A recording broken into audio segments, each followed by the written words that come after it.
তো hi friends, welcome back to my mini blog. তো এই ব্লগ মধ্যে তোমাদের আমি দেখাবো আমার রুটিনটা অফ নাইটে, যখন টিউশনে আসার পরের থেকে।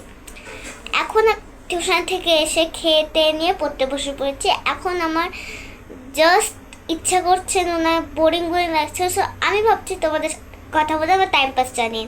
তো এখন ফটাক করে আমার মা বললো কি যে তোমার জন্য ডিনার নিয়ে আস, চলো দেখি ডিনারে কি মা বানিয়েছে। তো এখন ডিনারে আমি খাচ্ছি সয়াবিন আর ভাত।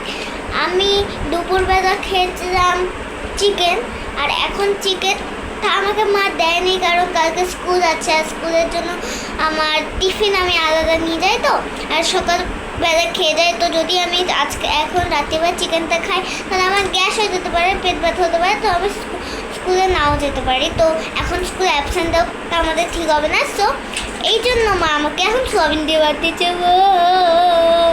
কি দুঃখ, কালকে যদি স্কুল না থাকতাম চিকেনটা খেতে পারতাম। অথবা সোয়াবিনটাও টেস্টি হয়, এমন বলবেন না, সবটাও টেস্টি হয়। তো আমি খেয়ে নিতে তারপরে তোমাদের সাথে কথা বলছি। তো এখনও আমার খাওয়া হয়ে গেছে, আর এখন আমি যাবো ওয়াশরুমে, দেন ফ্রেশ হয়ে আসি। চলো, তো এখন আমি ফ্রেশ হয়ে চলে এসেছি, আর এখন আমি যাব ঘুমাতে আমার রুমে। তো বাই বাই, এখনের মতো গুড নাইট। আর সবার এখন কারো কারো এক্সাম যদি চলে, তাদের এক্সামের জন্য বেস্ট অফ লাক আমার তরফ থেকে। Bye bye.